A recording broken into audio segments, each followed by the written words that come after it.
नमस्कार, मैं कमलेश कबीर आपका एक बार फिर स्वागत करता हूं इस नए एपिसोड में। आज के इस एपिसोड में हम बात करेंगे सुप्रीम कोर्ट की टिप्पणी की, जो राहुल गांधी के ऊपर की गई है। तो राहुल गांधी ने जब भारत जोड़ो यात्रा शुरू की थी 2022 में, तब सेना को लेकर एक टिप्पणी की थी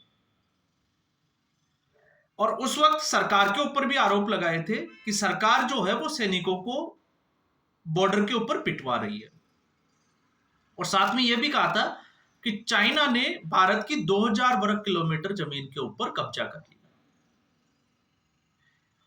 फिर एक व्यक्ति ने, जो बीआरओ से रिलेटेड था, उसने कंप्लेंट दायर की और उसके जो है वो सम्मन जारी किया गया था राहुल गांधी को। उस सम्मन के खिलाफ राहुल गांधी की टीम पहुंची सुप्रीम कोर्ट।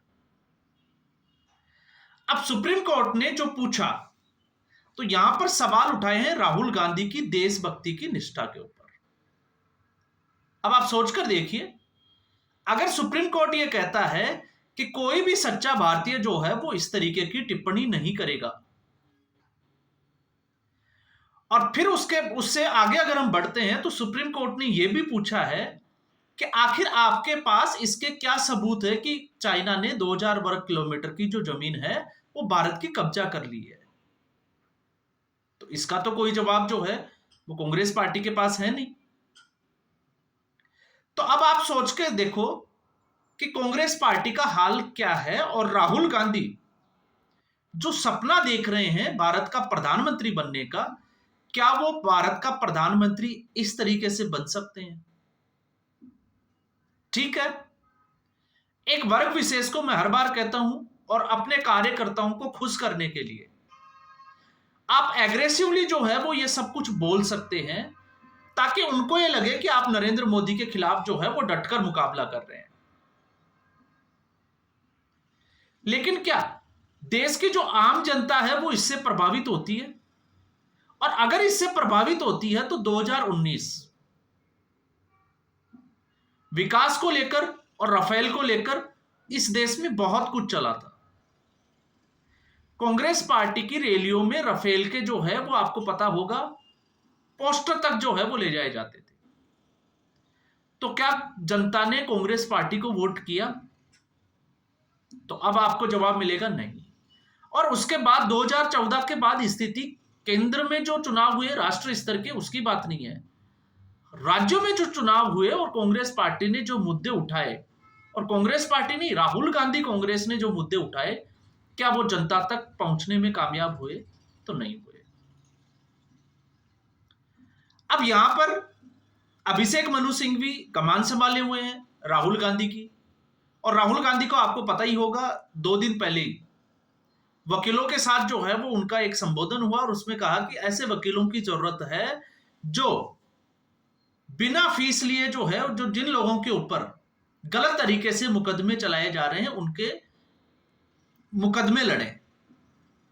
तो आपको कहने की जरूरत ही नहीं है कांग्रेस पार्टी को, आपके पास अभिषेक मनु सिंह भी है, कपिल सिब्बल है, आप इन लोगों को मैदान में उतारो, वकीलों की क्या जरूरत है? क्योंकि अभिषेक मनु सिंह भी ये नहीं कहा कोर्ट में कि राहुल गांधी का बयान गलत है या कुछ है। अभिषेक मनु सिंह भी की आप दलील सुनोगे तो आप जो है वो अपने कान पकड़ लोगे कि वो जो व्यक्ति जो याचिका लेकर, जिसने याचिका दायर की है, वो मेंटेनेबल नहीं है। अब आप सोचकर देखिए, जबकि संविधान ये कहता है और खुद कोर्ट ये कहता है कि अगर सेना के ऊपर सवाल उठाया जाता है तो कोई भी आम नागरिक जो है वो याचिका लगा सकता है, क्योंकि यह मामला जो है वो देशभक्ति से है, राष्ट्रभक्ति से जुड़ा हुआ है। और दूसरा जो तर्क दिया वो अपने आप में जो है वो गजब का है, और ऐसा सिर्फ कांग्रेस पार्टी ही दे सकती है। तर्क क्या है? तर्क यह है कि Rahul Gandhi leader of opposition है, और अगर वो सवाल नहीं पूछेंगे, वो सवाल नहीं खड़ा करेगा, तो कौन करेगा? तो ये मामला 2022 का है, और राहुल गांधी एलओपी बने हैं 2024 के लोकसभा चुनाव के बाद में। उससे पहले तो अधीर रंजन चौधरी जो है वो कमान संभाले थे, जब राष्ट्रपति को राष्ट्रपत्नी कहा जाता था। तो ये है अभिषेक मनु सिंघवी की दलीलें। तो एक तरीके से सुप्रीम कोर्ट का जो फैसला और टिप्पणी की अगर हम बात करें, तो एक तरफ तो राहत मिली है कि सब जो इलाहाबाद हाई कोर्ट का जो आदेश था उसके ऊपर, उस संबंध के ऊपर रोक लगा दी। लेकिन दूसरा, राहुल गांधी के ऊपर भी बड़े सवाल खड़े कर दिए, और राहुल गांधी के ऊपर बड़े सवाल खड़े होने लाजमी भी है। क्यों लाजमी है? क्योंकि 3 दिन पहले तक जो राहुल गांधी एक एटम बम फोड़ने की बात कर रहे थे, बम फोड़ने की बात कर रहे थे, तो एक बम उन्होंने जो है वो खुद के सर के ऊपर फोड़ा, और आज ये दूसरा बम जो है वो फूट गया। अब आप सोचोगे कि पहला बम कौन सा फूटा? तो पहला बम फूटा राहुल गांधी ने जिस तरीके से झूठ बोलने का एक रिकॉर्ड कायम किया है। क्योंकि अगर आप वास्तविकता में, अगर पॉलिटिकली नैरेटिव सेट करने में कि आप किस विचारधारा से हैं, जैसे कि अगर आप कोई मीडिया वर्ग का व्यक्ति हो, अगर वो वोट करता है तो उसकी अपनी एक विचारधारा होती है। जैसे मान लो मैं हूं, अगर मैं कांग्रेस पार्टी को वोट करता हूं तो मेरी विचारधारा जो है वो कांग्रेस पार्टी के साथ मेल खाती है, और अगर मैं भारतीय जनता पार्टी को वोट करता हूं तो मेरी विचारधारा जो है वो कहीं ना कहीं भारतीय जनता पार्टी के साथ मेल खाती है। तो इसमें जो है वो आकलन थोड़ा बायस होता है, और ऐसी स्थिति में राहुल गांधी कुछ भी बोलेंगे तो हम समझेंगे कि ये सही बोल रहे हैं, लेकिन अगर हम वास्तविकता पे जाएंगे तो सच्चाई जो है वो उससे कोसों दूर हो जाती है। और कोसों दूर कैसे हो जाती है? कोसों दूर ऐसे हो जाती है क्योंकि राहुल गांधी ने एक हथियार बनाया है कि जो मरे हुए लोग हैं उनके ऊपर आप टिप्पणी करो, उनको जो है वो आप जिसको कहें कि हाशिए पे लेकर इस तरीके के स्टेटमेंट दो कि सफाई देने के लिए वो लोग आएंगे नहीं और आपकी बात जो है वो सही साबित हो जाएगी। तो राहुल गांधी ने क्या किया? पिछले कुछ सालों में सावरकर को पकड़ा और लगातार जो है वो सावरकर को अपमानित करने का काम किया। अब सावरकर तो जो है वो आकर बयान दे नहीं सकते कि उस वक्त क्या हुआ था। और फिर उसके बाद में, क्योंकि सावरकर का जो मामला है वो बड़ा लंबे अरसे से चलता आ रहा है, माफी भी, लेकिन कांग्रेस पार्टी जब इसके पैरेलल देखती है, जब फैक्ट्स पे हम जाते हैं, तो महात्मा गांधी भी तो उस वक्त जो है वो अंग्रेजों को चिट्ठी लिखते थे और उसमें जो है वो उनको अपना आज्ञाकारी नौकर बताते थे। तो फिर आज्ञाकारी नौकर के ऊपर कांग्रेस पार्टी क्यों नहीं बोलती? क्योंकि वो कांग्रेस पार्टी को सूट नहीं करता। जवाहरलाल नेहरू के बारे में क्यों नहीं बोलती? क्योंकि जवाहरलाल नेहरू उनके सूट नहीं करता। तो सावरकर को आप छोड़ दीजिए, अब आ जाइए आप अरुण जेटली, क्योंकि राहुल गांधी ने कृषि सुधार जो कानून थे उसको लेकर केंद्र सरकार को घेरने की कोशिश की, लेकिन सहारा किसका लिया? अरुण जेटली को, कि अरुण जेटली ने उनको आकर धमकाया। अब आप सोचकर देखिए, अगर अरुण जेटली के बेटे रोहन जेटली का अगर स्टेटमेंट नहीं आता, अगर फैक्ट्स जो है उसकी जांच नहीं होती, तो राहुल गांधी की बात जो है वो लोग सही मान लेते, क्योंकि अरुण जेटली तो आकर ये कहने से रहे कि मैंने तो नहीं धमकाया। तो अरुण जेटली जिनका निधन 2019 में हो गया, 2020 में जब कृषि सुधार कानूनों की प्रक्रिया शुरू हुई मानसून सत्र से, तो उसके बाद राहुल गांधी को आकर कैसे धमका सकते हैं? तो राहुल गांधी ने फुल प्रूफ जो है वो अपना एक प्लान बना रखा है कि किसी भी तरीके से, क्योंकि नरेंद्र मोदी के आने के बाद में सत्ता मिलना जो है वो बहुत मुश्किल हो गया, तो क्यों नहीं देश की जनता को भ्रमित किया जाए, क्योंकि ऐसे झूठ बार बार बोला जाए कि झूठ भी जो है वो सच लगने लगे। और यही काम जो है राहुल गांधी और कांग्रेस पार्टी करती आई है। तो इसलिए जब चाइना की बात चलती है, तो चाइना के में अगर आप नरेंद्र मोदी के ऊपर टारगेट करके आप जो है वो इल्जाम लगाते हो, तो फिर सवाल खड़ा ये होता है कि कांग्रेस पार्टी और राहुल गांधी, कांग्रेस पार्टी के राहुल गांधी चीनी राजदूत के साथ कौन सा एमओयू साइन कर रहे थे, आखिर उसको सार्वजनिक क्यों नहीं किया जा रहा? तो कांग्रेस पार्टी उसकी हिम्मत नहीं दिखाएगी। और फिर जब 2000 वर्ग किलोमीटर का आरोप जो है वो केंद्र सरकार, भारतीय जनता पार्टी की सरकार, या हम तो कहें कि सीधे तौर से मोदी सरकार के ऊपर आरोप लगाया जाता है, तो फिर जवाहरलाल नेहरू ने तो संसद में खड़े होकर एक्सेप्ट किया है कि चाइना ने भारत की भूमि पर कब्जा कर लिया। और एक्सक्यूज क्या था? क्योंकि उस भूमि के ऊपर घास का एक भी टुकड़ा नहीं उगता है।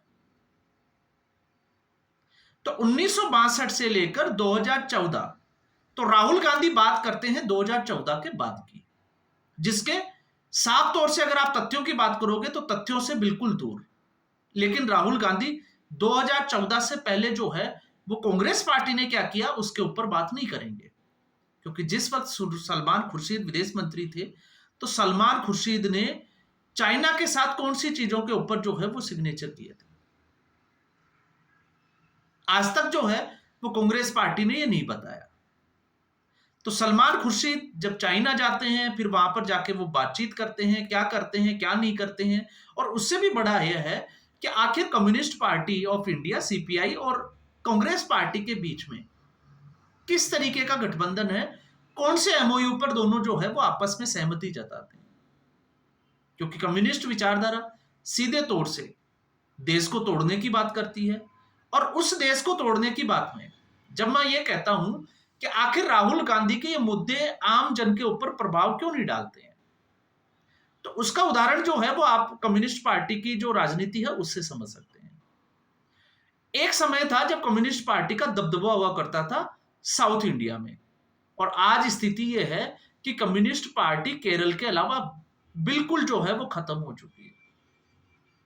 तो जब कम्युनिस्ट पार्टी ही नहीं रही, तो उसकी विचारधारा के लोग और उसकी विचारधारा पर चलने वाले लोगों का अस्तित्व, राजनीतिक अस्तित्व क्या होगा आप सोच सकते हैं। और मैं तो हर बार कहता हूं कि इन राजनेताओं को जो है वो लाइसेंस मिला हुआ है, झूठ बोलो और राजनीति करो, क्योंकि उनके ऊपर केस नहीं चल सकता, और अगर चलता है तो फिर वो उसको जो है वो राजनीति से प्रेरित बता देते हैं कि राजनीति से प्रेरित होकर इन्होंने इस तरीके का स्टेटमेंट दिया। अगर ये छूट नहीं होती तो शायद जो है वो ये स्थिति भी नहीं बनती। तो आप सोच सकते हैं कि राहुल गांधी की मानसिकता भारत जोड़ो की है या भारत तोड़ने की है। जम्मू कश्मीर से के ऊपर भी जो है वो लगातार भारत जोड़ो न्याय यात्रा के समय जो है वो सवाल पूछे जाते थे। तो एक समय था जब जम्मू कश्मीर में भारत का झंडा फहराने में भी जो है वो दिक्कत होती थी, और आज स्थिति यह है कि राहुल गांधी और प्रियंका गांधी वाड्रा जो है वो वहां पर आराम से जो है वो बर्फ के साथ खेल रहे हैं। तो आखिर ये बदलाव किसके समय में हुआ? पत्थरबाजी की जो घटनाएं हैं वो जीरो हो गई, ये किसके समय हुई? आखिर ये कांग्रेस पार्टी के समय में क्यों नहीं हो पाई? तो क्या कांग्रेस पार्टी में इस तरीके की राजनीतिक विल जो थी वो नहीं थी? तो सवाल जो है वो उल्टे राहुल गांधी के ऊपर ही खड़े हो जाते हैं। लेकिन आप देखिएगा, शाम होते होते कांग्रेस पार्टी का एक नया झूठ फिर निकल कर आ जाएगा इसी मुद्दे को लेकर, क्योंकि कांग्रेस पार्टी को लगता है कि अब वो ना तो विकास के मॉडल पर, ना जो है वो राष्ट्र हित के मॉडल पर वो नरेंद्र मोदी से बिल्कुल नहीं लड़ सकते, ना नरेंद्र मोदी के ऊपर पर्सनल अटैक करके जीत सकते हैं। तो फिर उनके पास एक ही हथियार बचता है कि किसी भी तरीके से ऐसे झूठ बोलते रहो लगातार कि देश की जनता जो है वो भ्रमित हुए, और कभी तो जो है वो बिल्ली के भाग्य का जो है वो छीका टूटेगा, और उसी की आस लगाए जो है वो कांग्रेस पार्टी बैठी है।